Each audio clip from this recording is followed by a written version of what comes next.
Welcome. I'm Andy Carlson, and you're listening to the Time with Tim podcast. Each episode, we explore the impact of complex trauma through the personal journeys of our guests. Along the way, we'll connect with experts and individuals who share their unique perspectives, insights, and practical tools to help you on your healing journey. Let's take this time to learn together. Welcome to today's episode of the Time with Tim podcast. Today we're exploring the complex and oftentimes difficult intersection of grief, loss, and celebration. As we begin a new year, many of us find ourselves reflecting on the season we've just come through. Celebrations, especially during the holidays, can be a time of joy, but they can also bring up deep feelings of grief and loss.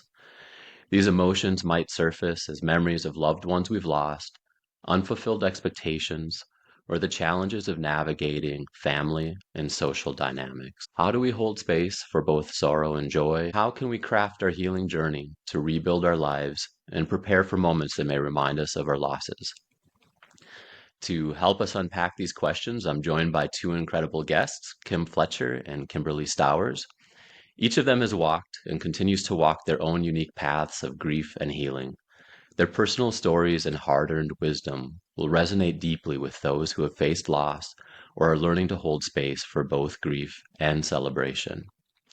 So let me introduce Kim and Kimberly.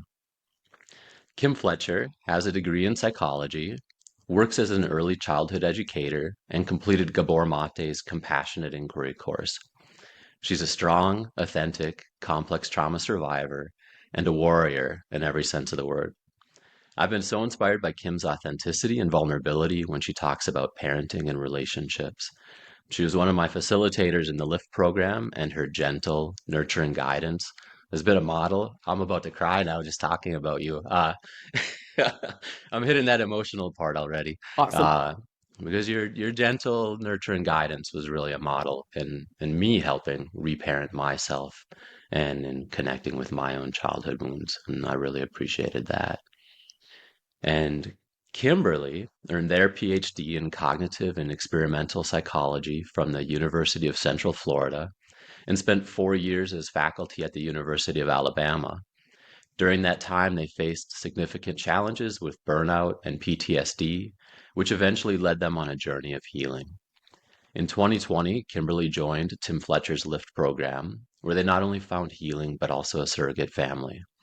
Over the years, they've contributed to LIFT in so many ways, serving as facilitator, coach, training supervisor, and researcher.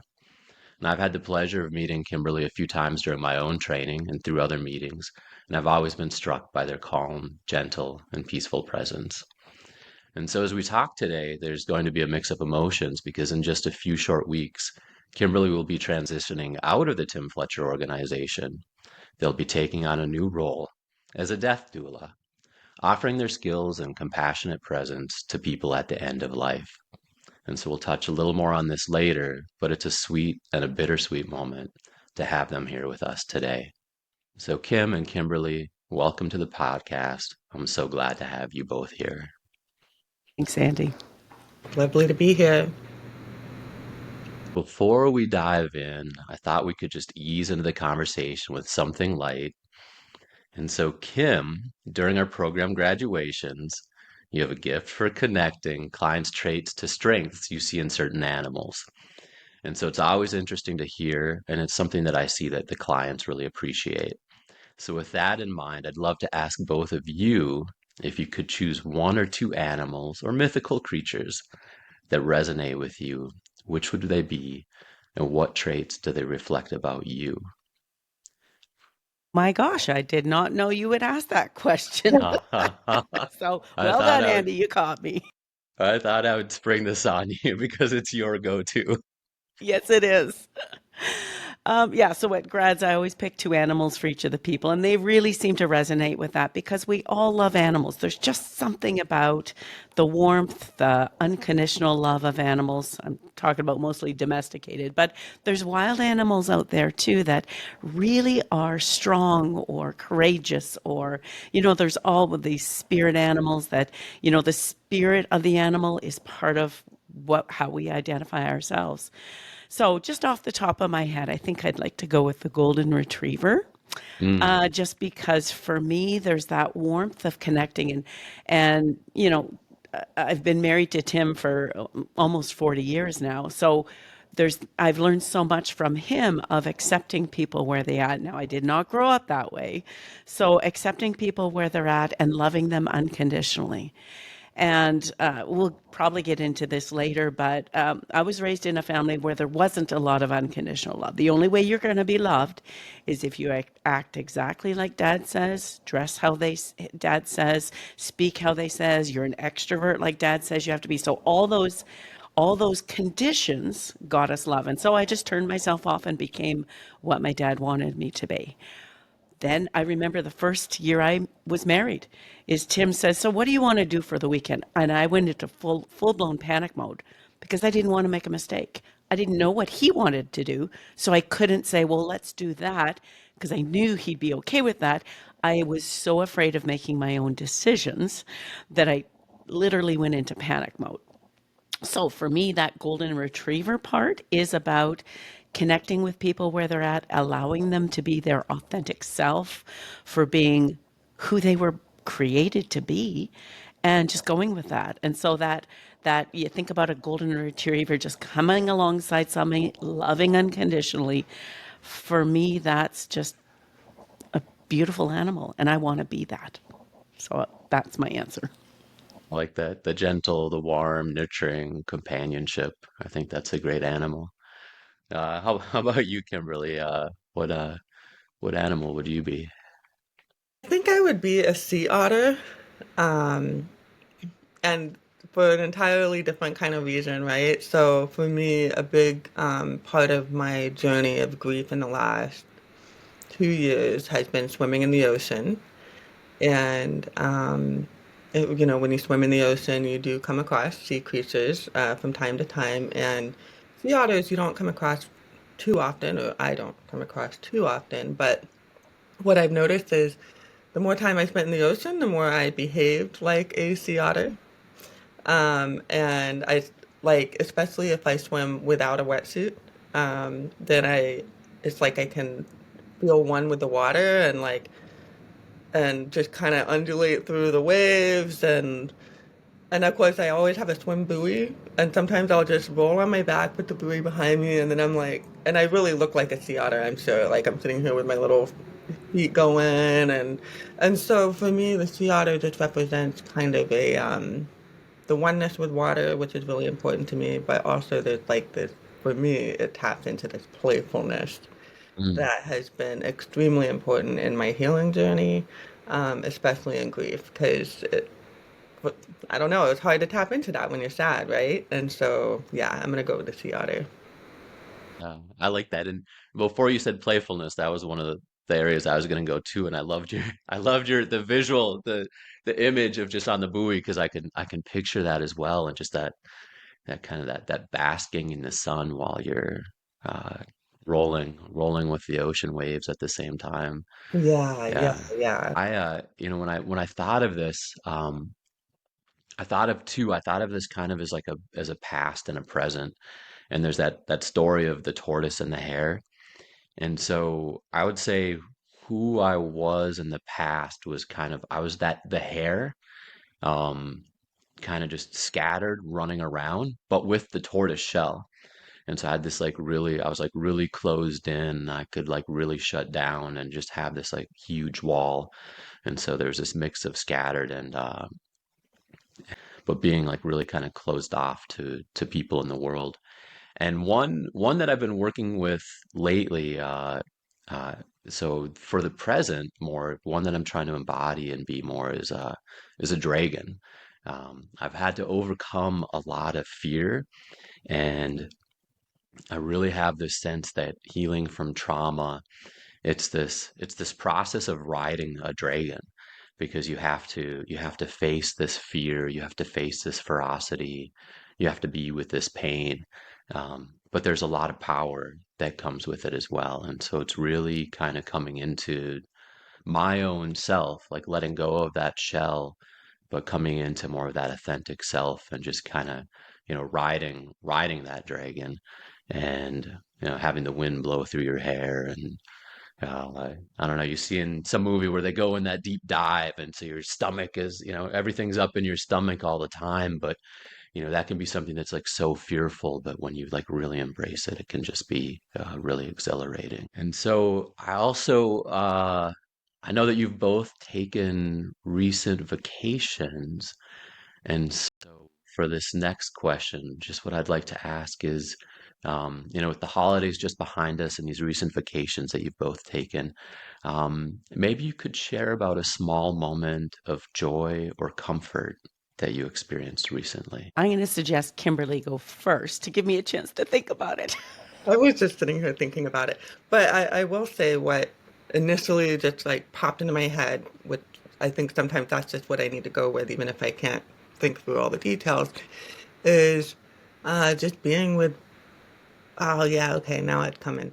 So I was going to say being with my niece and nephew in general, because my nephew turns 4 in a month, less than a month now, and my niece just turned 1 a couple months ago. And beyond that, there was a morning when I was babysitting my niece while my sister and brother-in-law were out, and my nephew was with my sister, and the I was tired.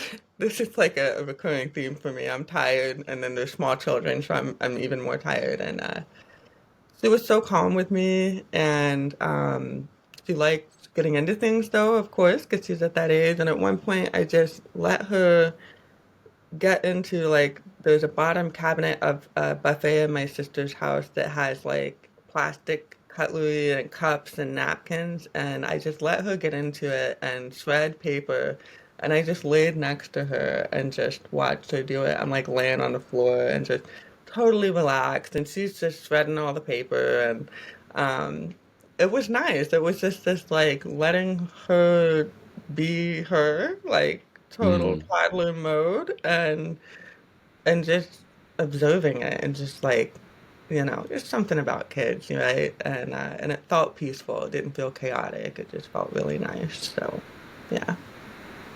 yeah, I like that. Like being with her as she's kind of exploring her environment Yeah. and just playing and just allowing. Like there's a huge sense of allowance with that. It sounds beautiful. Yes, yes. Yeah. How about you, Kim? Well, I'm going to tell a little story about Tim. So hopefully he's Mm, not hearing in the background down there. So we've been in the Caribbean for 5 weeks. Just before Christmas, Tim needed a break. He was very, very tired. So we took 5 weeks. I continued to work online remotely, which was awesome. But the fun part, or the thing that brought me the most joy, is I'm a water person. I love to swim, and I take my own snorkel down. Tim's not a water person, so he's got strong glasses. So to take off his glasses, he can't see anything. He doesn't like underwater stuff. But this time, Tim decided to do something a little differently. So we'd go to the beach almost every day. He went on one of the shops, and he got himself one of those round, inflatable kind of donuts. And he decided, and we're talking a $7 donut made for kids. And he decided he was going to spend some time in the water. So he put on this round donut. He could barely squeeze through the middle of it. He went out there, and he was out there, and he found a whole new world of being out in the water. So he'd bob for a couple hours every day, just bob in the water. And I'm swimming around him and dragging him because he can't swim either. He's never been a swimmer. So he'd flutter his feet, not go anywhere. So he'd hang onto my feet, and I'm a real swimmer. And I'd swim and take him places and drag him and tow him around.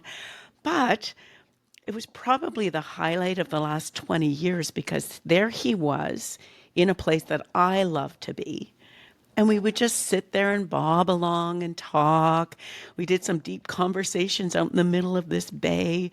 And then we'd hug and we'd kiss, do a little bit of PDAs. And it was such a highlight for me. It brought me so much joy because he jumped into my world for a while and loved it. I couldn't even get him out of the water some days. So, yeah, that was really, really meaningful. It was a new way of connecting with something that I've always enjoyed on my own. I'd literally always swim on my own. So it was really, really special for me that holiday. That sounds really sweet. Yeah, yeah. I love like that's something that you have so much joy in and just being able to have that connection Yeah. with. Yeah, I'd say mine is I'm dog sitting right now, and this is the biggest dog I've ever taken care of. He's a Munsterlander, and he's this big boy. He's like a really active boy, but he's also just like this huge lover and cuddler and playful. And so I think I was showing you earlier, we were playing, and so I've got like these scratches on my head from us. Kind of, he's big enough that we can like wrestle, and it's just this game of wrestling. And so it's nice to have this adventure buddy, this cuddle buddy, this play buddy, but also, when I'm just maybe like sitting or meditating, he spends a lot of downtime as well. And so it's just so nice to have him there by my side. And we're just kind of having our settle time together, which is really nice. That's awesome. Yeah. I have one kind of last introductory question, and I'm going to spring this on you. And so, as complex trauma coaches and facilitators, we often will dive really deep with clients. We explore their wounds, their fears, and their vulnerabilities. And we model that it's okay to navigate these challenging spaces by being willing to bringing our own openness and awareness to the process. And so I was wondering if you'd be willing to share a recent vulnerability or challenge that you've faced. And since I'm springing this on you, I'll go first to give you a chance to kind of think. And so for me, it goes back to with this dog again. I'm dog sitting right now, and we're new to each other, and we're kind of exploring our roommate situation. And he's been waking me up a lot in the middle of the night. And so there were maybe 3 or 4 nights where I didn't get a lot of sleep. And I've been like just really at that kind of tired and dragging place. And so we know that when you're tired, you go into your limbic brain. In my past, I was like a very performance-based person. And it was about like, what's your image of me? How are you going to like me? How am I going to do? How am I going to respond? What are you going to think of me? And just like very in this performance achievement. And I've fortunately, like through my healing, I've moved away from that a lot. But with 2 nights with maybe 3 hours of sleep, it's kind of like really brought back that performance and that performance anxiety. And so it's something that I've touched again recently because like as my brain gets groggy, I'm just worried, am I going to respond the right way? Am I going to say the right things? And so it's kind of brought up that old fear a little bit. I think the good news is that I have the capacity to be aware of that and to sit with it a little better and to reflect on it. But it is definitely something that maybe over the last 3 days has just really kind of cropped back into my life is uh, having to be that performer. So I have one that's quite new for me. So a couple of days ago, I had to have a bit of a hard conversation with one of my daughters, and I wouldn't call it a conflict. We do conflict in our family quite well these days, but I had to tell her something I knew she wasn't going to like. And then we had New Year's Eve, and so I was, of course, hanging out with my daughters. And in my mind, I went, okay, so I have to do extra special things to this daughter to make sure that she's okay, to give her extra attention, tell her how wonderful she is. And I went, oh, wait a minute. I don't have to do that people pleasing anymore. I don't have to tiptoe around her walking on eggshells, which we talk all the time. And in the years past, I would have been really on guard the whole night and worried about her and how she's doing and if she still loves me or if she's mad at me or is she going to treat me differently. All those things have happened my whole life. But this time I went, wait a minute. We love each other unconditionally. Even though we had a bit of I had to tell her something uncomfortable, that doesn't mean I have to people please and take care of her emotions and sit in this uncomfortable place of, is she mad at me? And I went, no, I don't have to do that anymore. Now, this is all just internally. And I had the most wonderful New Year's Eve time with them. I didn't think about it once. So it's like I woke up the next morning and went, oh, that was good because I chose to stay in my lane and to not take care of her emotions all night long. So that was pretty big. So I Yeah, was really excited about that. that's awesome. It's funny, I can think of several, and I don't even know which, but maybe what I'll kind of share generally is the the career shift is a Mm, huge moment of vulnerability for me for a couple of reasons. You know, leaving a job. Um, you know, the last time I left a job, I it was when I burned out. I left academia. I lost all of my friends. Like all of my friends were academics, and as far as I can tell, academics just are friends with academics now. I know this, right? But back then, that was a new experience for me and it was painful. And so there's the vulnerability of like, am I going to lose all my friends again? You know, my inner child is, um, and then there's also just the vulnerability of like, am I going to fail? Right. So mm, that's a baseline. I used to be a perfectionist. I used to be. I still have these perfectionistic tendencies, right? But what I found is when it comes up now, I just like immediately address it. Like, if I have this thought of if I'm gonna fail, there's two types of responses. Also, if I'm gonna lose all my friends, any of these vulnerabilities, I give myself two responses depending on how I'm doing mentally. If I'm in reasonably good shape, I will say to myself, yeah, so what if that happens? And I'm always able to see, oh, I'll be fine. mm. And that's because of a lot of growth. I would not have always been able to ask myself, yeah, so what if that happens? But now I can say that and see, like, I'll be fine. And if I'm not doing well, you know, if I'm feeling extra insecure, then I just kind of to comfort myself. Like, you know, if that happens, you're not going to be alone. I'll find a way to get you through this, and you've got support. Um, yeah, and so that has really helped me and also honoring, since grief is kind of on the topic here, of I'm allowed to feel sad about leaving, even though I'm excited about going, right? Like, and just giving myself permission. I can have both of those emotions, and honestly, maybe the sadness about leaving allows me to have even more joy about where I'm going because I'm opening up to these emotions. So yeah, that would be my general.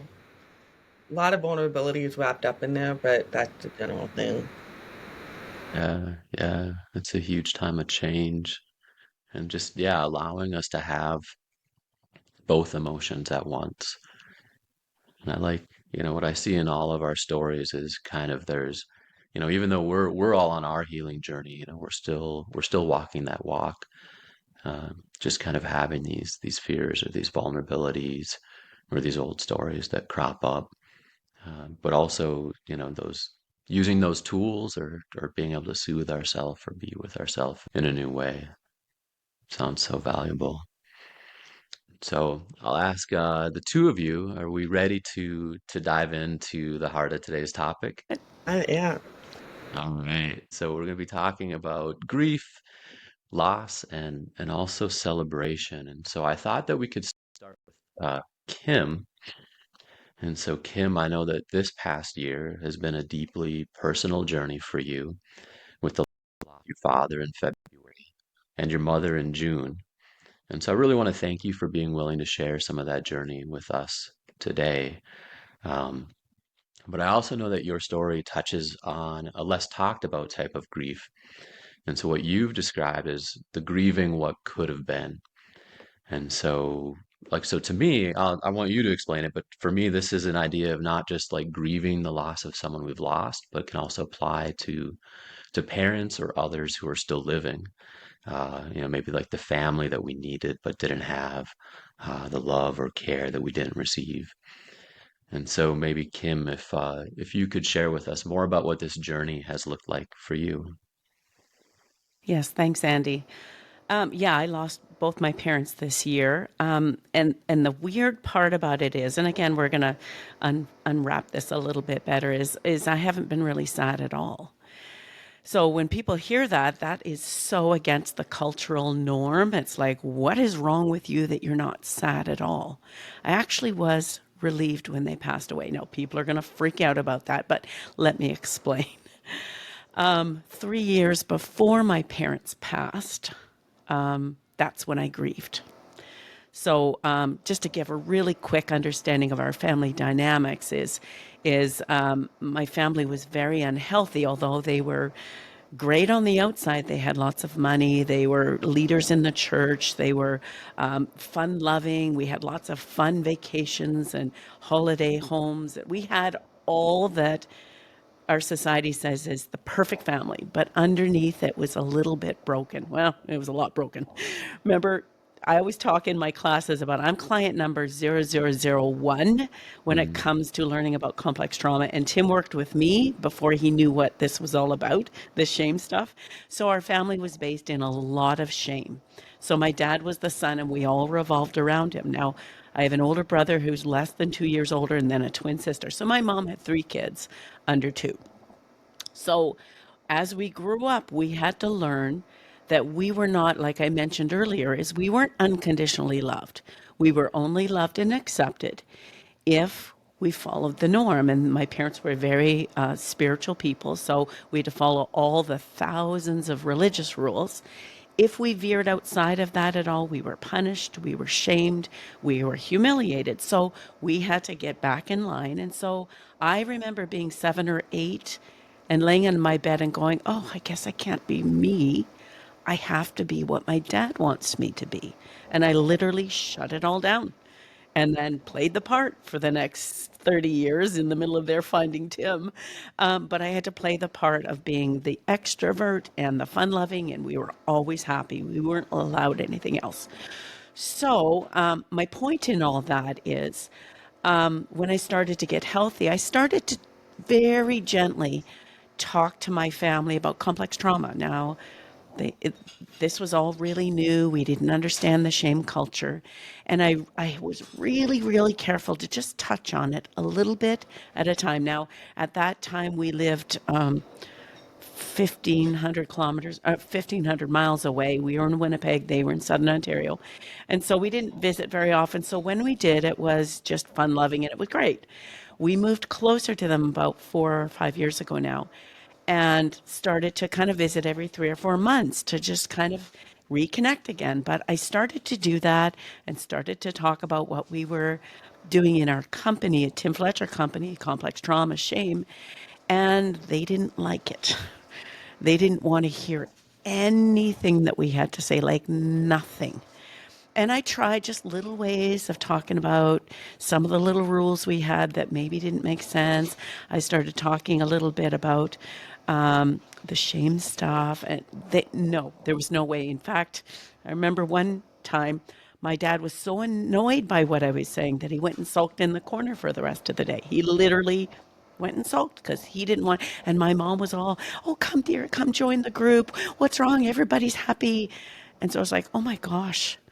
They don't want to hear a thing. And I remember that was the moment I started to grieve because I had hoped that I would bring a little bit of healing, healthy living, non shame, judgmental stuff because we were extremely judgmental family. And that was the moment I went, okay, I've lost what I hoped I could gain. So that's where the grief of what I hoped our family could become through more understanding of the shame culture. And they said, hell no, we're not talking about any of that. In fact, I have a twin sister, and she said, I don't have any emotions. I don't want to talk about anything. Don't ask me anything. So at that point, it was, oh, I literally can't. So I laugh about this with some of my coworkers is the people in the groups and the staff that we have at the Tim Fletcher Company know way more about me as a person and an individual than my family of origin does. They know me very, very shallow, and we're just acquaintances. They would think we're a big happy family because we're happy and we do things together, but they don't know me. They don't want to know me. And that's the grief part. They don't want to know the new me because it threatens their identity of what our family is. Mm-hmm. So when I say that I grieved, and I grieved for about 3 months, I was sad for 3 months. I stopped going to visit because it was too painful. And so for 3 to 6 months, I was grieving the loss of what I hoped to become as a family. And then after that, I kind of closed the door on my grief, and I dutifully went down because we're 3.5 hours drive away. I went down every 3, 4, 5 months to visit, do the family fun thing, the playing the games.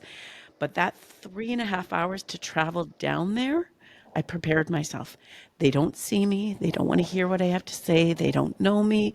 I'm just going to kind of be very in the background. Now, I'm an extrovert, so I like big, happy stuff. But I became in the background and I just sat back and I watched because no one wanted to hear anything of what I had to say. So I became a wallflower, but I did my duty. So, anyway, fast forward 2 or 3 years and my parents both died. And it was like, okay, no Mm-hmm. tears, no sadness, just a bit of a relief that I didn't have to play the game anymore.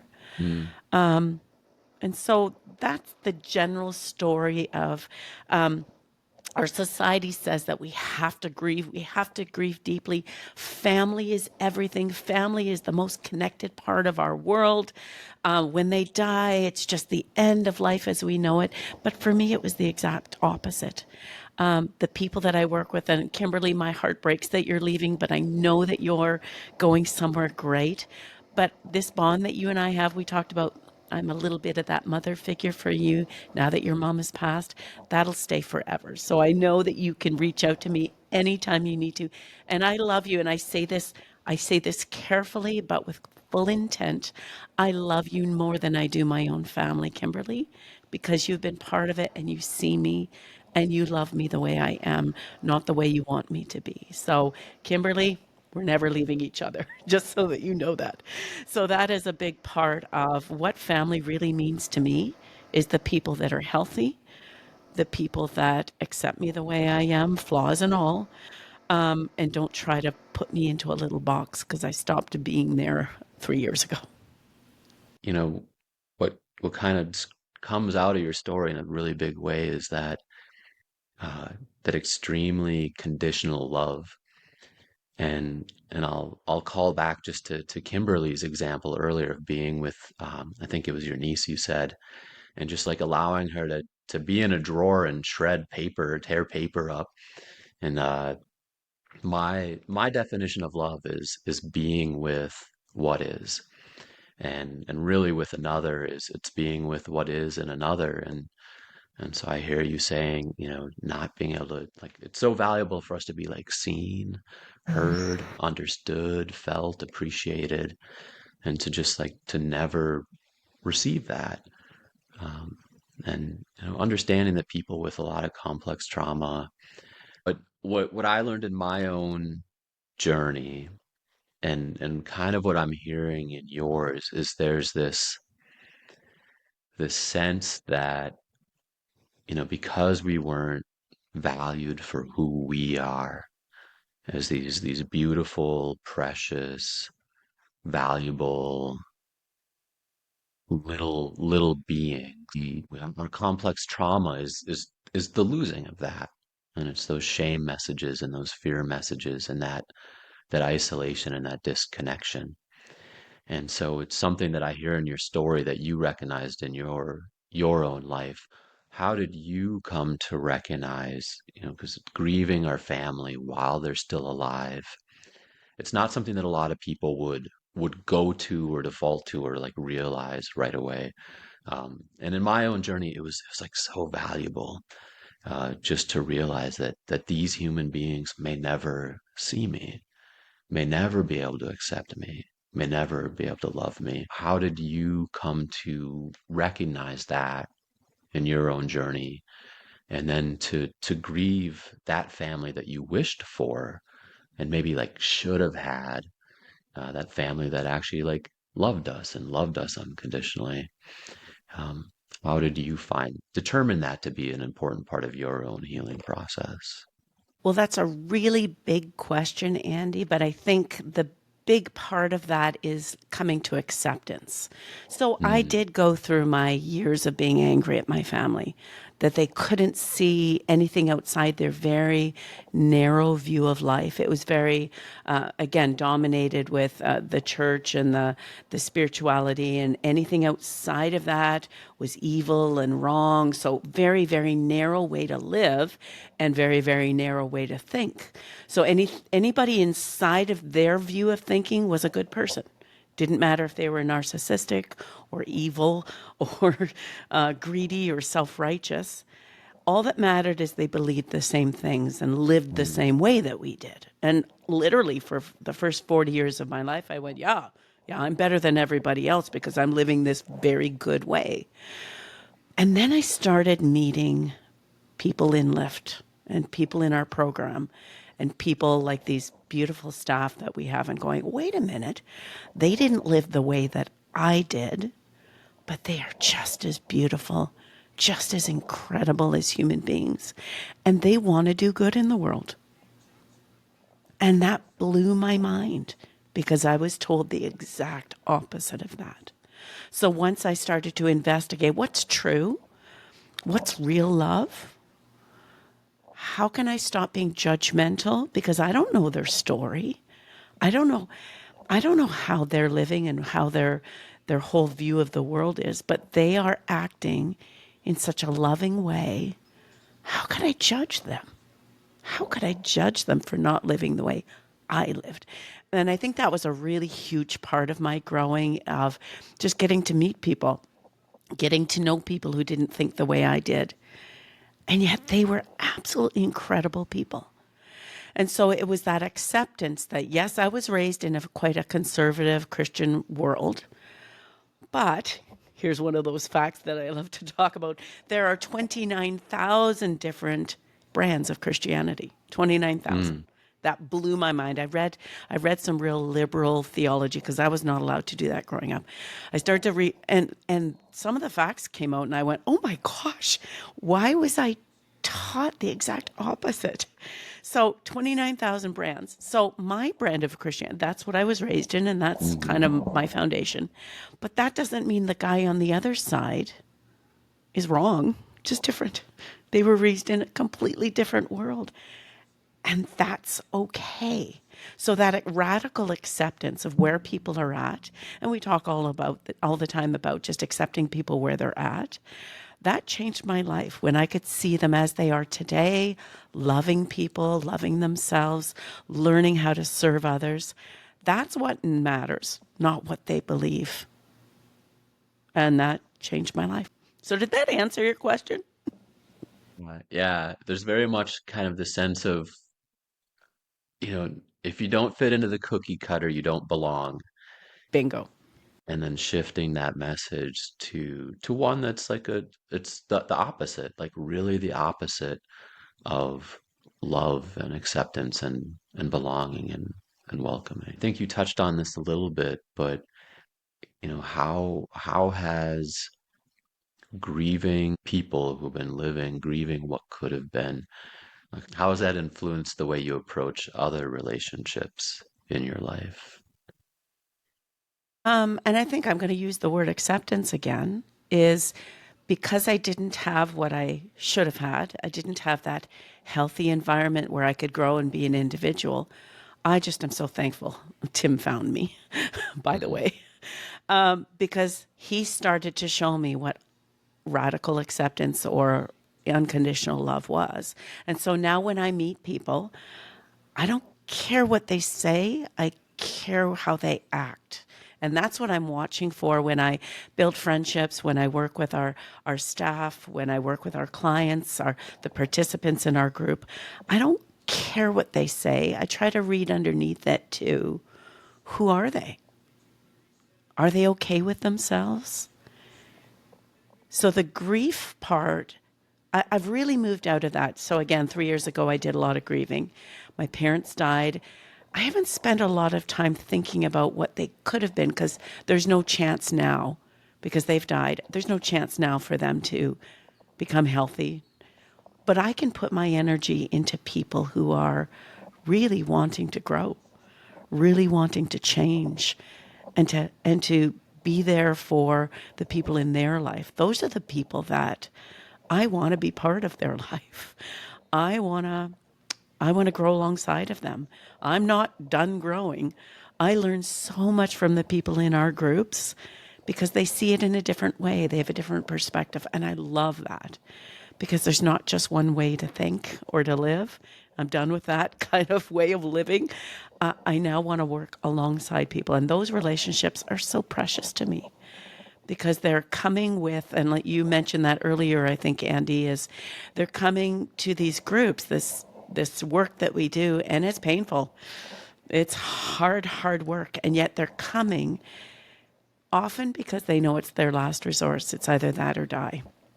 So they're coming and they're jumping in and they're changing and they're growing and they're learning to love themselves differently. They're learning to accept where everybody's at in their world and keep growing. And I love those relationships. They are just, I come away from every group and I'm just blown away by the wisdom in the groups, the wisdom in their perspectives, and what I can learn through it and just be part of them as they walk that journey. Like really like this blossoming and a radiance of love. And see you, it's there's a sharing, there's a mutuality that even, in the work that we're doing, that people are coming to it for your wisdom and guidance.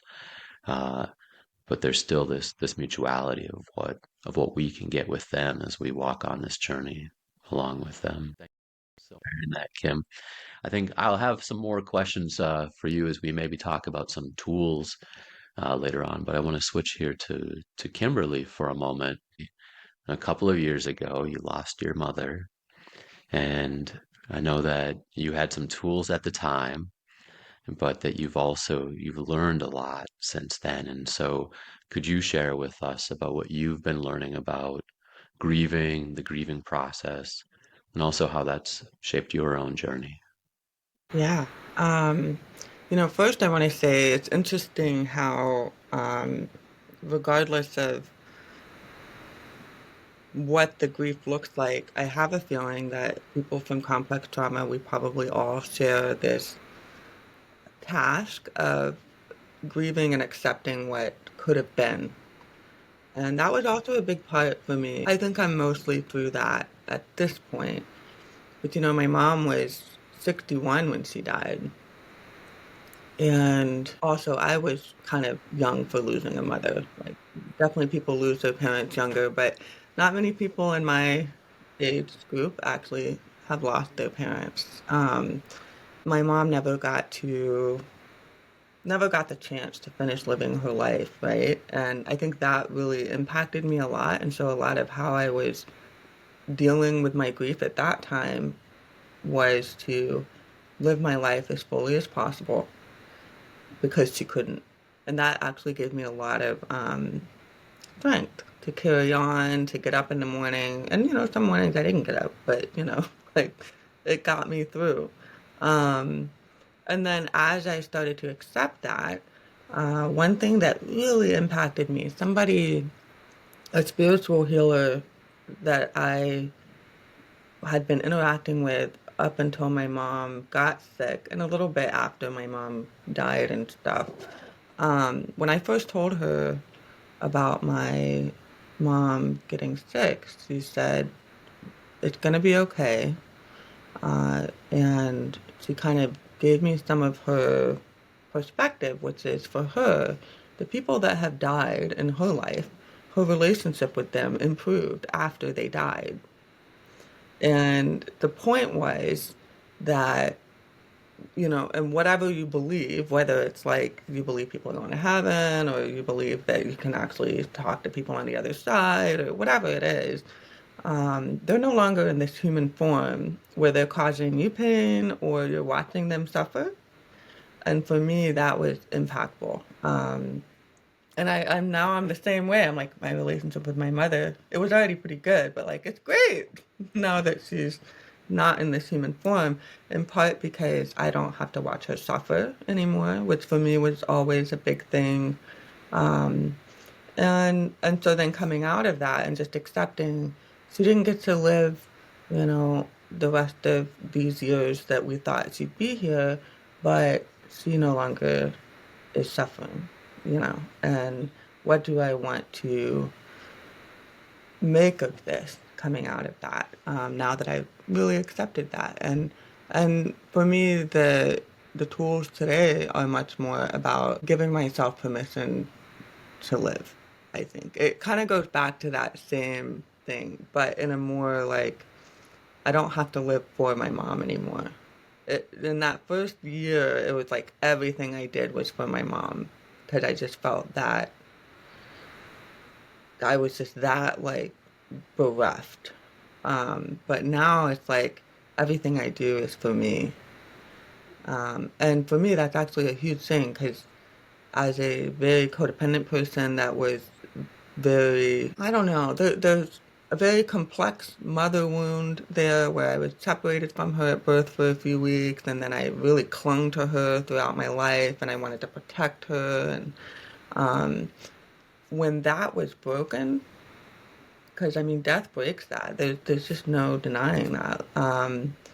It was the ultimate abandonment, but it was also the ultimate opportunity to believe that I'll be okay and that I can live and I can just, yeah, I mean, and it's not like it was totally an emotional situation. It's not like I was relying on her in order to live, logistically speaking, but emotionally, that was the impact that it was having on me. And today I can say, um, not just give myself permission to live, but live my life as best I can. Because I also know that, I don't know when I'm going to die. And then also, like, encouraging others to face the reality of mortality. For me, I focus a lot on the reality of death. It's not like I spend all day thinking, I'm going to die. It's not that. It's more of, I noticed in her that she didn't face it.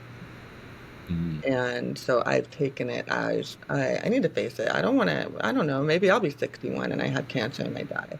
I don't want to spend my last few months being in total denial about it. I want to face it and know that I'll be okay regardless. Um, yeah, so does that, I guess that kind of answers your question about getting into where it may be different now than it was a couple years ago. Right. Yeah, that like kind of really mentioning the facing it. You also mentioned a few times about the well, first I want to say, going through that suffering with and that loss and that separation loss. I can see kind of that emotional connection there. And one of your things through that abandonment and that separation that you uh, kind of resonated through what you're saying was live fully, give myself permission to live. What is that living fully and giving yourself permission to live? What is that what does that look like? What are the actions of that rather than the words of that we can understand that better? That's so interesting. As you're asking that question, I'm having an insight. So in my first kind of year or two, the action of that was to do as much as I can, Mm. which I think is typical, right? Um, you, for me, I developed like a hunger and a thirst. Like I need to see everything, I need to do everything, I need to go, go, go. Um, Even though like my health sometimes can kind of impede it because I also have chronic health issues, but it just the drive. But that's my baseline tendency. I've always been such a driven person.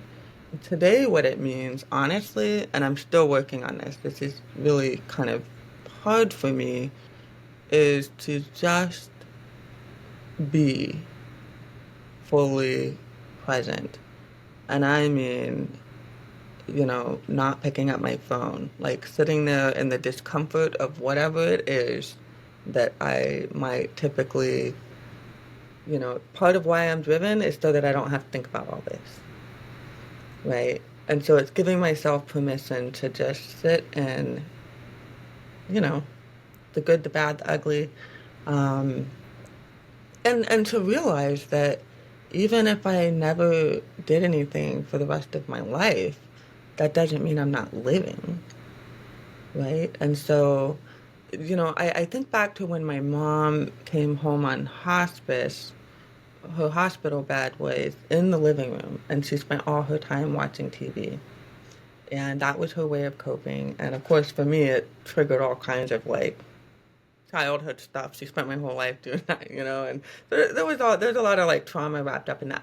But the bigger thing is that I notice when I'm stressed out or emotionally like at my wit's end, I will do a Netflix binge, right?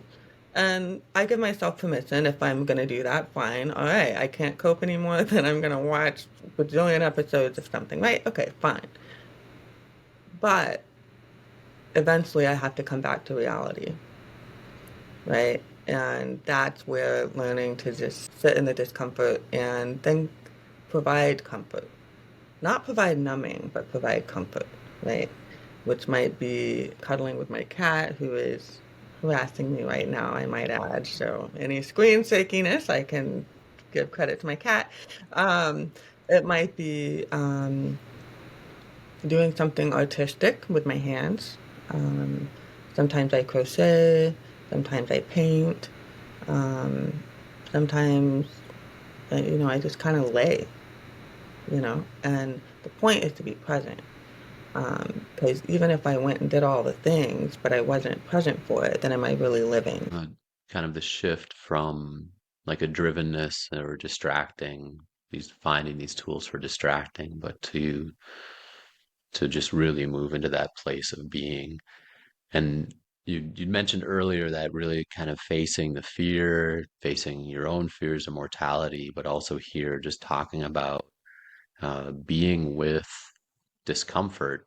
And I think this is like I was going to shift a little bit to talk about like practices, tools, and strategies. And I think that this would be a great place to do that. What are some ways that we can, really start to learn to sit with ourselves, to be with ourselves, to kind of face fears or face our discomforts? What are some of the things that you may do or use that help you in that practice? Well, the first thing that comes up for me, Andy, is, and I tell my clients to do this, so I do this as well, is when my biggest fear is having these uncomfortable emotions. So if I have one, I'm feeling sad about something, I'm again wishing my family could see me. Some of these uncomfortable things that come up is I actually put a timer on because I don't want to just go into it. Tim talks all the time about sitting in it. And people have misinterpreted that and said, well, you need to sit in that until it goes away. I'm like, hell no. I'm not sitting there for 3 weeks. I can't. I don't want to. I put on my timer for 10, 15 minutes, and then I just feel sad. I allow my body, because my body's feeling sad anyway. I'm very in tune with my body now. My body's feeling sad, so I'm just going to allow it to be there. I'm going to be present in the sadness, whatever that means. And then when the timer goes off, I get up and I distract in a healthy way because I don't want to stay there too long. But I also know I spent my life numbing it. I spent my life pushing it down and saying it's not there. And that's the worst thing that I can do is just kind of pretend it's not there because that's what I was taught. I need to feel it, but I don't want to fit it for too long. So okay, here's just another little commercial on the side is I watched a show on Netflix. I almost hate to say what the show is, but it was a psychiatrist working with people. And he suggested doing that every day, exactly that. Put on the Mm. timer for 15 minutes and just feeling the grief and then getting up and distracting. But he said do it every day for a month. And this was, again, after somebody had passed away. So it's a really intense grief. And I went, oh, cool, I do that. So that was a really good confirmation. And I thought, if people can just, I mean, it's a show on Netflix. I love the Mhm. actors, so I watched it. But even if people pick that one simple tool up from a psychiatrist, I think it's powerful in working through what we've been told our whole life. Well, just cry for a day and you should be fine. Don't worry about it. Get over it. Move on. All that kind of stuff that's so sick in our culture. Just be with it. Just allow yourself to feel it. So I found that really, really exciting to hear somebody else say it. Yeah, I can see too. There's like, when we go into our limbic brain, uh, things it can become so timeless and Mhm. so all-encompassing. Yeah. And so if you can just give yourself that permission to set that timer where you have that a little bit of that escape valve, it gives you that room to kind of sit in that loss, sit in that grief, sit in the pain, or sit in the fear for a little bit. Yeah, it can be very loving. And I've been starting to run again, and like I see it as it's almost like a workout. Like you're working that tool of just being with it. Yeah. And so, maybe maybe you're not running the marathon of all of the grief today or forever, for however long you need to take, but that 5 minutes, 10 minutes, or 20 minutes every day, just kind of building up that muscle of being able to be with what is. I really love that analogy because, first of all, when you start running, let's say you want to run a marathon. When you start running, you don't start running the marathon. You might even start by walking, or you only run for Mhm. a short time. And then, even if you did run a marathon, you can't run for 3 weeks straight, right? And so, like, the timer idea, I think, really captures that piece of nothing can go forever. And that's actually a beautiful thing, right? So giving yourself a boundary on that. Well, it's not going to last forever. It can't last forever. I literally can't do it forever. So I'm just going to give myself this time to honor it fully and then let myself come back into my life or whatever I want to do. I think it's a great tool. For me, one thing I add to that is self-soothing. That has been a huge part of my trauma healing in general. One thing I struggle to kind of cope with existentially is just suffering. My suffering, other people's suffering, and I notice that when I'm grieving or when I'm having some kind of pain, I may feel like it's gonna last forever, and I'm not gonna. No, worse than that actually is I feel like I'm gonna die. I do think deep down that, it feels like I'm gonna die, right? And when I'm in that state, I am not, I don't know what the word is. I'm not in a place where I can't turn the cortex back on. It's just not gonna happen in that state. Grounding helps. Comfort helps. Touch. Um, Burning incense is something I do. Um, I remember at one point after, this would have been probably while my mom was sick, and after she died, I would just cocoon myself in a blanket completely. There's no light, no air, just me inside of this blanket. And for me, it brought up this sense of like I'm back in the womb.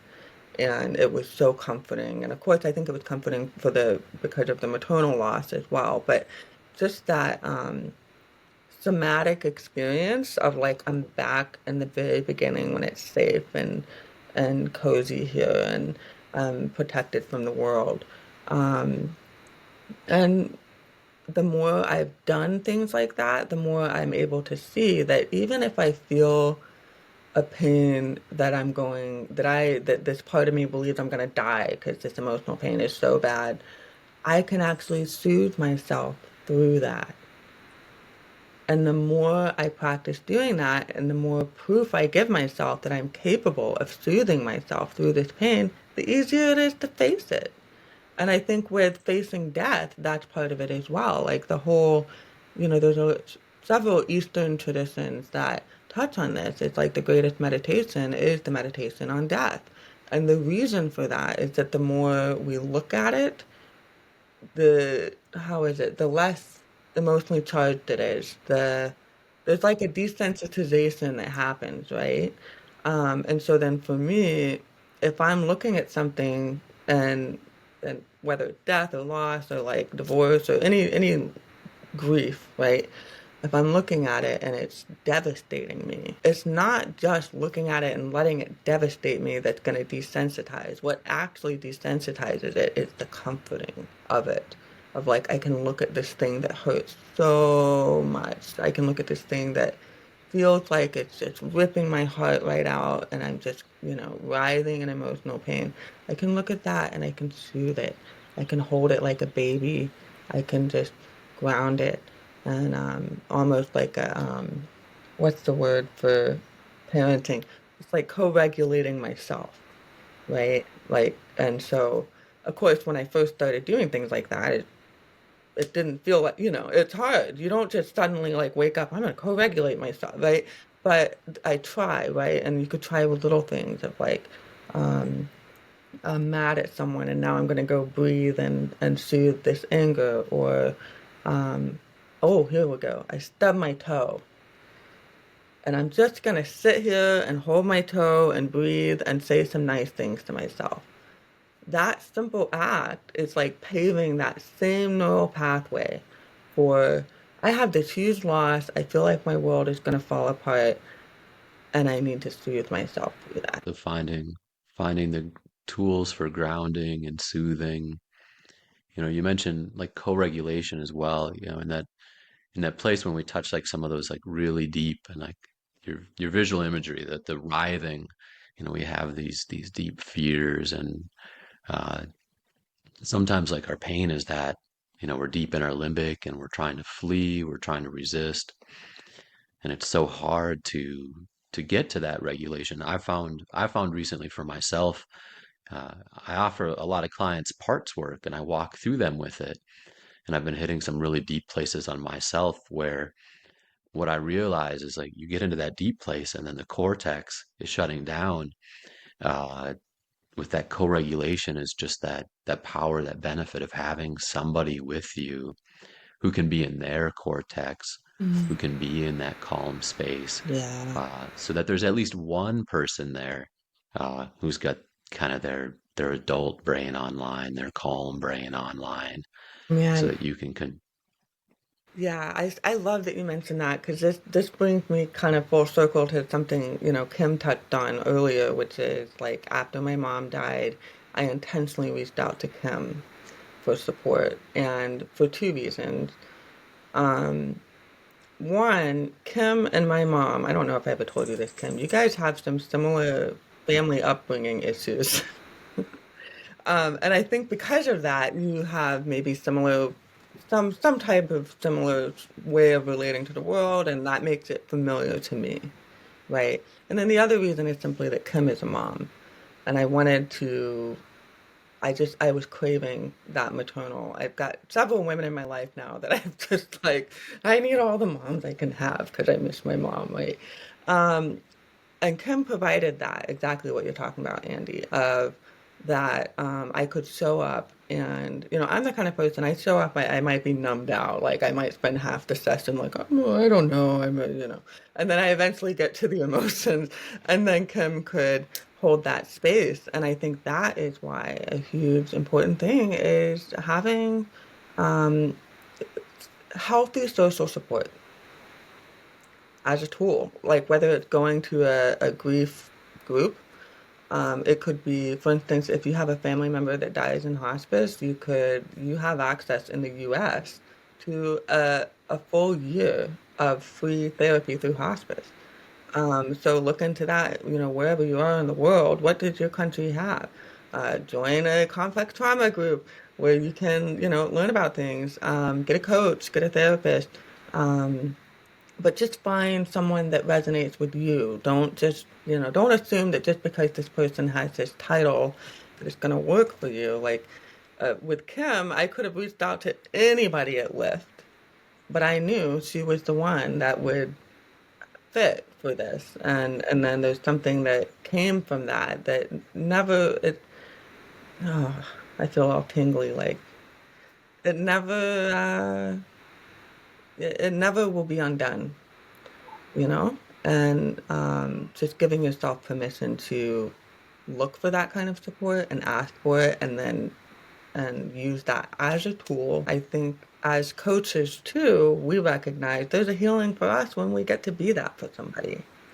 And so it's always mutually beneficial. Like, and that's why I try to tell people, just ask for help. Trust me, the people helping you are loving it just as much as you need it. Like they're here to help. We're here to help, right? If I can just interject, there is love what you're saying, Kimberly. That was beautiful. I got the tingles too. When we're grieving, the hardest thing in the world is to reach out for help.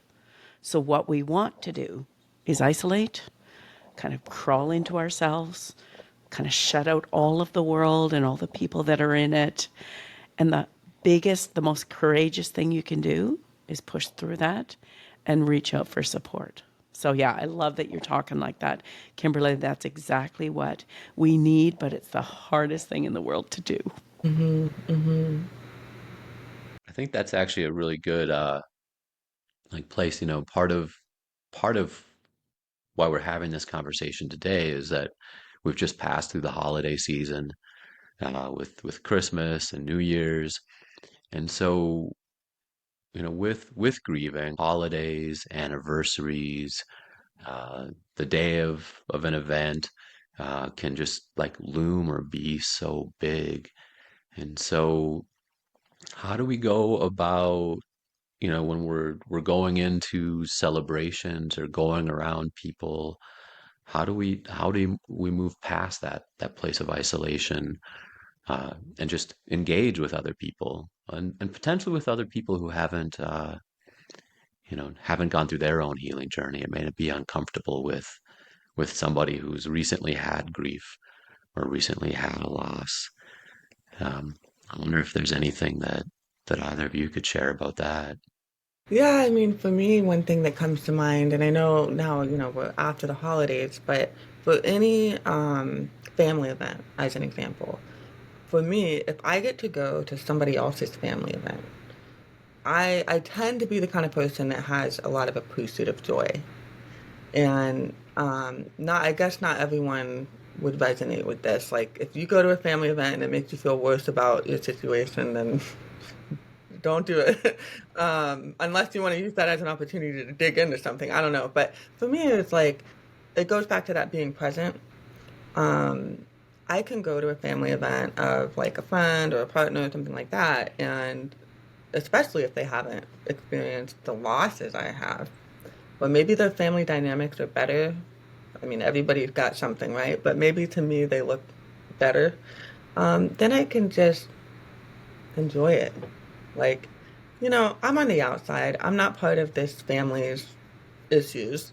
They function well enough in this environment, in this social setting, and I can just be present for it and enjoy that. And you know, for me, that has been very helpful. And then the other thing I think is um, connecting with something bigger than myself or my family or my friends. And, I think oftentimes coming out of the holidays, I can feel a bit like, I think I can feel kind of hungover, emotionally hungover. Not for long. For me, part of it is I get a little over socialized because I'm not really that extroverted. And then I let myself tap into this. I don't know. It's something bigger is all I can think of. Maybe for some people it's God. For me, it's like this. It's a grounding, and it allows me to come back to myself in a healthy way, come back to any social supports I might need to be reaching out to that I may have forgotten to reach out to, or, um, and then kind of debrief with myself too. Like post holidays, I love to ask myself, so how did that go? And what would I like to do differently? Is there any need that wasn't met that I'd like to work on? Um, and, was I speaking up for myself? And if I wasn't, then is there still an opportunity for me to speak up about something right now? And not spend all year kind of avoiding the fact that something exists because now I'm on the other side of the holidays and I can forget, right? No, it's just kind of face it gently and ask myself, well, is there anything there? And then, like, tap into the support to help me kind of go into the next year and face any more events, family gatherings, significant dates, any of those things. I like that debriefing, kind of an after event Yes. report, like, because life doesn't flow how we expect it to. Things may be unexpected, but there may be some things that we can find, like you said, we can find these ways to meet our wants and our needs Yes. better, Yeah. and give ourselves the tools to meet those wants and needs. And there's a word you used that I want to come back to. You use the word appreciative joy, and that's something that I'm not sure a lot of people will really know what it means. And I'll share, I know the opposite of it. I grew up, you see others who are maybe good things happen to them. And so there's like, oh, they don't deserve that. There's kind of, for me, there's a lot of that jealousy or envy. And so, how do you cultivate appreciative joy? How do you create it and make it a part of your life, rather than having the deserving, the justice, the competitiveness, the envy? Yeah. You know, for me, appreciative joy has been a very spiritual intention. So, um, I have, I'm spiritually, I'm very much all paths lead to the same destination. And so, one of many paths I look at to try to see where's the commonality for me is Buddhism. And they have something called the heart practices. And I spent a, a lot of time shaping my meditations around those heart practices. You know, sometimes when I meditate, it's more that I'm connecting with God, or sometimes I meditate and I'm just trying to get grounded and just be silent.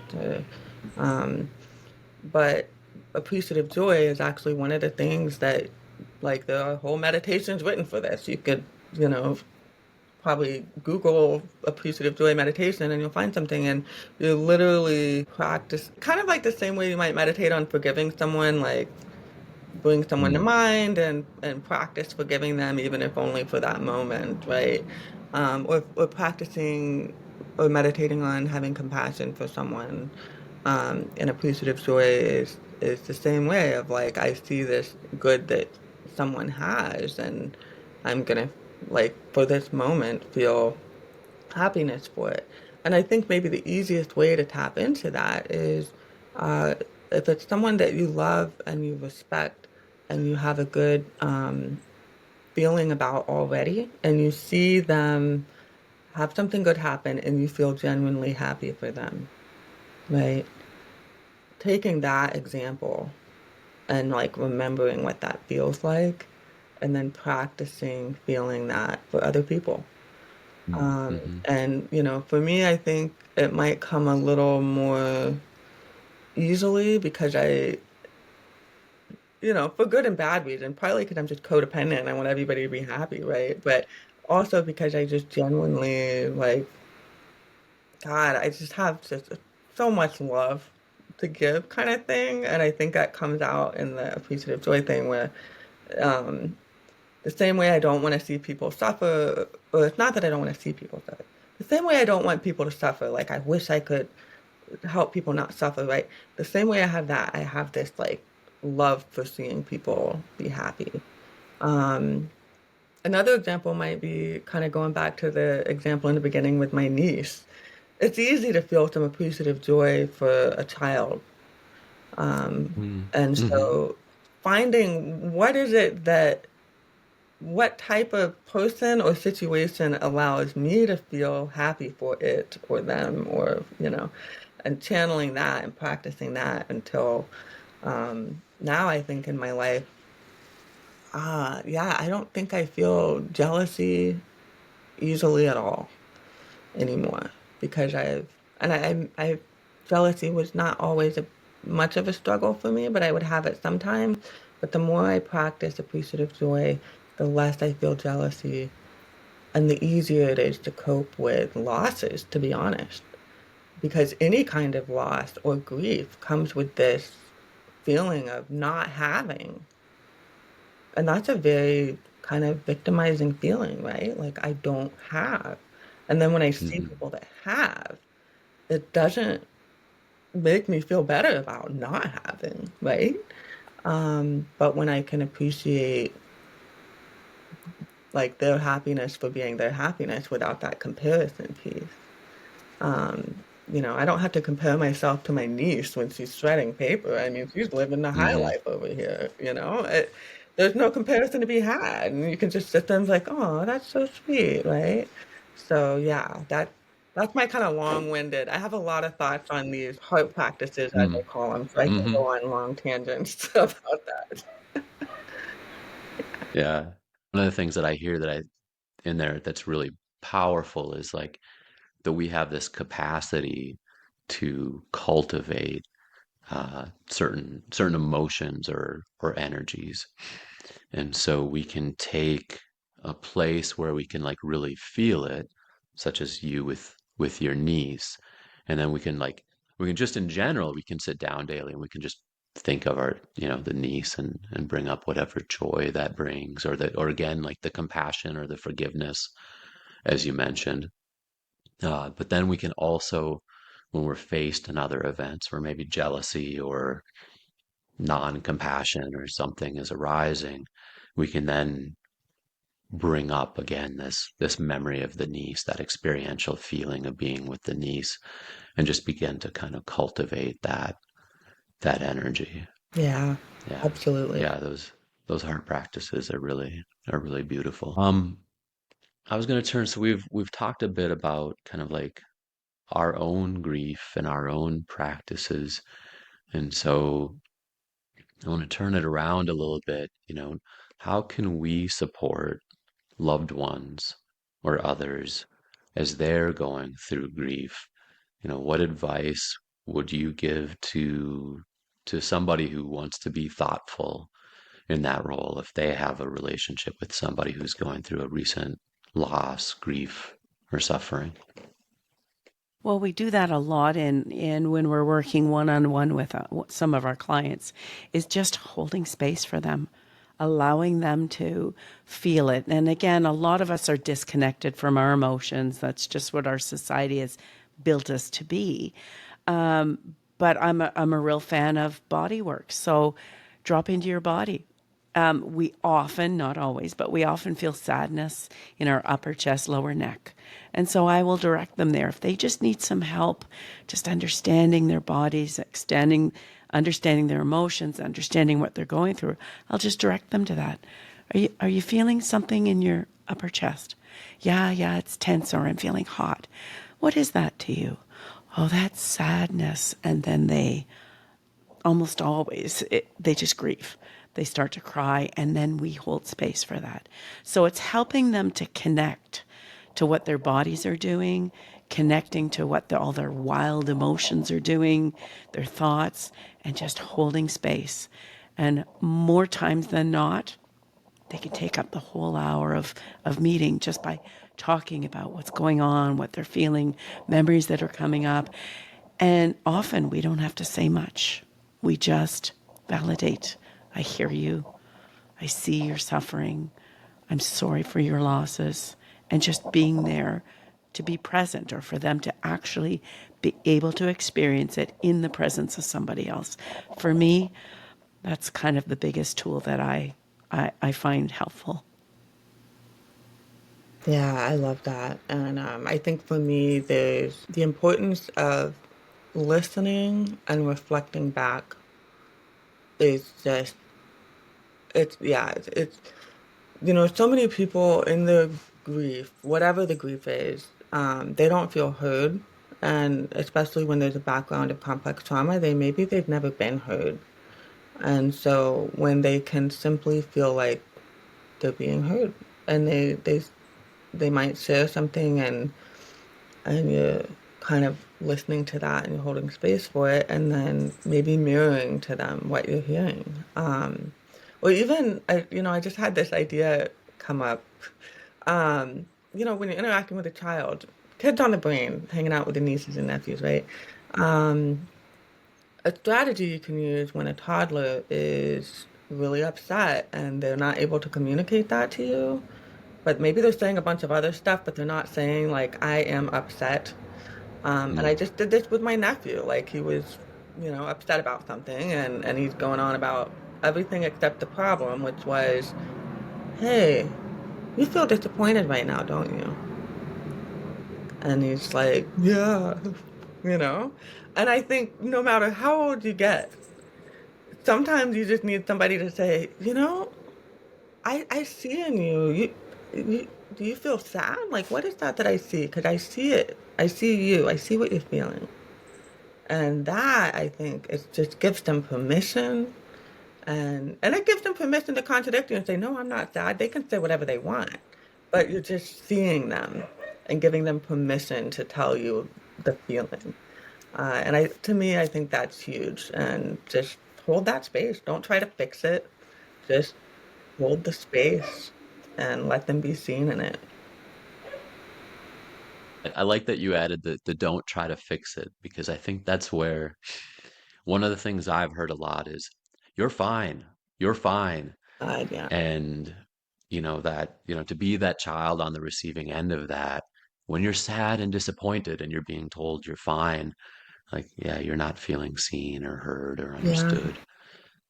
So yeah, just really finding that place to hold that space and be with them. And I hear you, like, also like just kind of mirroring and reflecting back to them Yeah. as well. And I would even Yeah. go so far as to say, with the not fixing, like, really, before you open your mouth, think through what you're about to say. Am I about to offer advice, tell them how it is, or tell them? And if you are, then instead, just stay silent and just look at them and just hold it. Like, let yourself be there with them.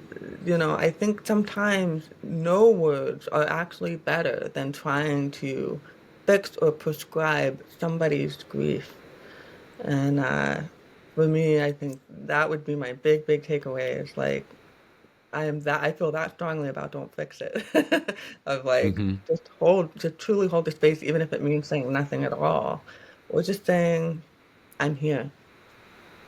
Um, I want to turn it over to the two of you. Are there any questions that you would have liked me to ask here, or would like to ask each other before we move towards the conclusion? I would ask Kimberly, and she's kind of mentioned it again, but let's put it into a real succinct answer is, what do you need now as you move forward with your life? I know you're talking about being present, you're connecting with good, safe people in your life, but what do you need now that you don't have your mom? Oh yeah, spirituality. If I had to really sum it up into one thing, and partly because that encompasses so much, um, but for me, it comes down to there has to be something bigger than me to make sense of any of my losses. Because I've had a lot of losses in the last 4 years. I mean, mom was like right smack in the middle of, here's a bunch of trauma and loss. Mom dies. Here's a bunch of trauma and loss.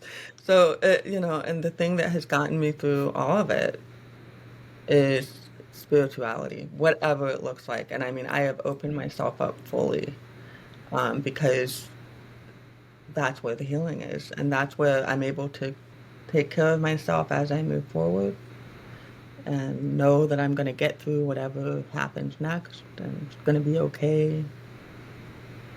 So connecting to something like bigger than yourself. Yeah. That was one of my definitions of spirituality. Can I just ask, what is your definition of like spirituality? What does that mean to you?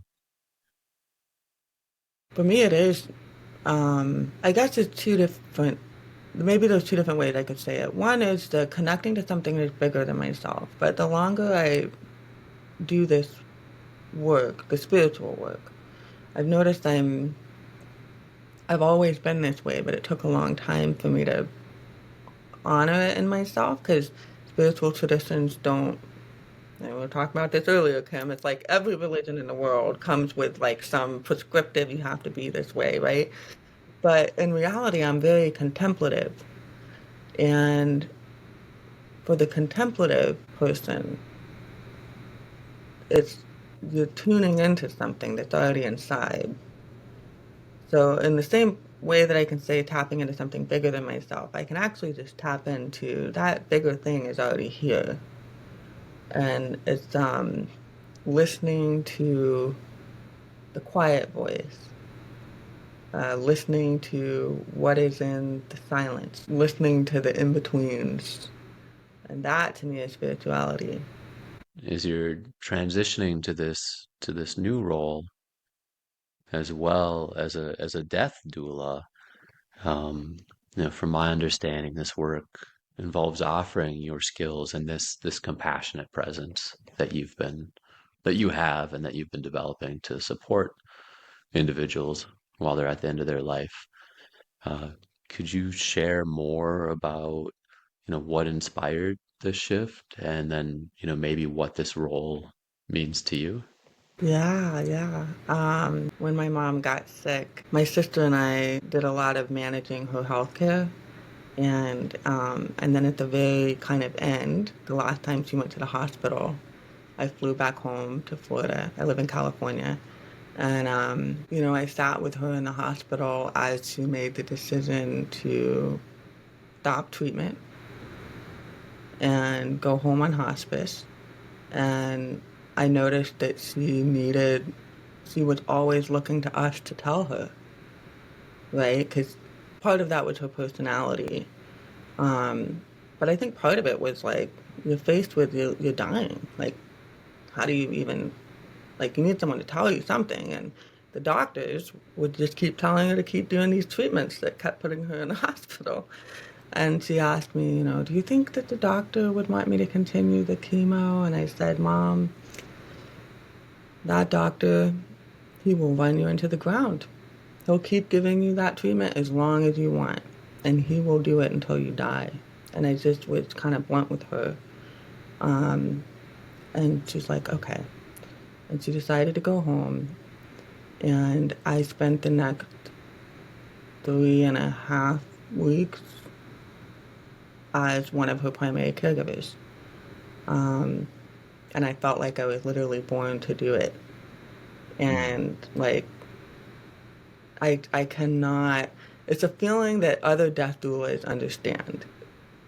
I cannot put words to the extent to which I felt like I was born to do that. I felt like there was no other reason on this planet that I came into this life but to live for these 3.5 weeks and take care of my mom.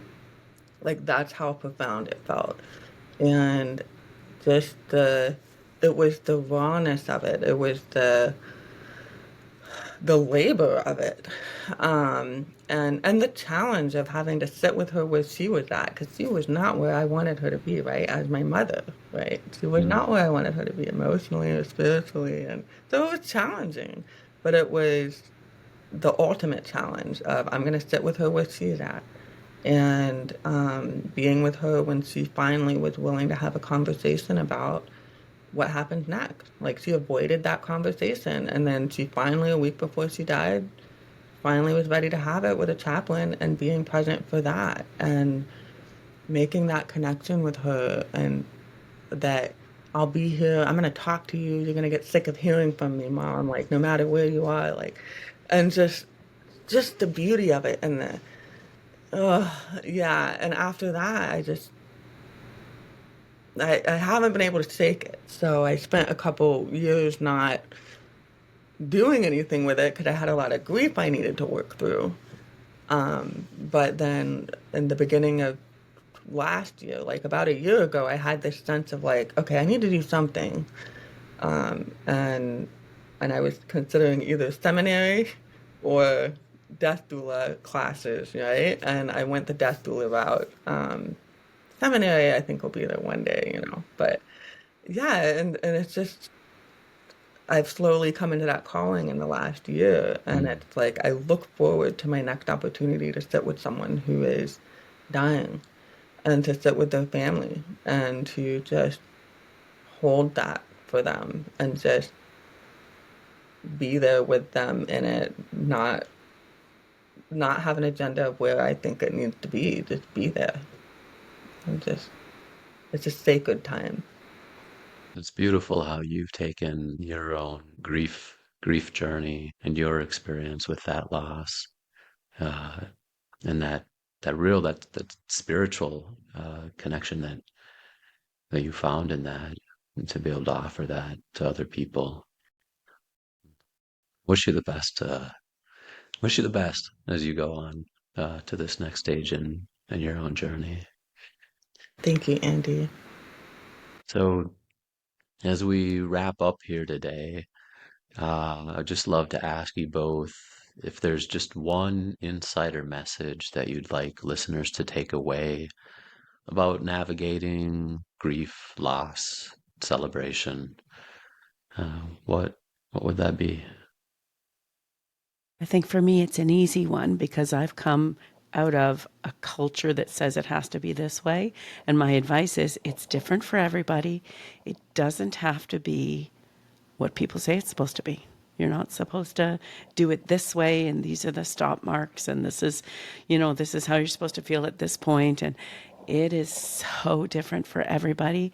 And I hear this all the time, not to feel guilty if there's not, and that's what I had to work through. I was told I should be feeling guilty for not grieving the way I should have been. And so I just accepted the way it was that I grieved. And I'm able to look at other people grieving totally differently. And it's unique and it's an individual. And just give yourself the time to do what you need to do to grieve.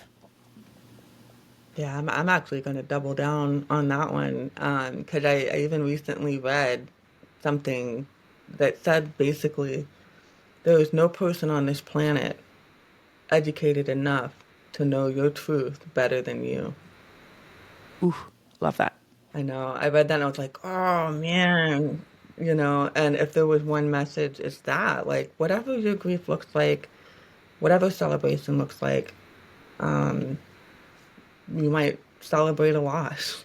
Like, that's okay. There's nothing wrong with it, no matter what society's telling you, no matter what you're even telling yourself, right? Like, we might have expectations of ourselves. We expect it to be one way. But it's just okay. It's totally okay however you are in your grief.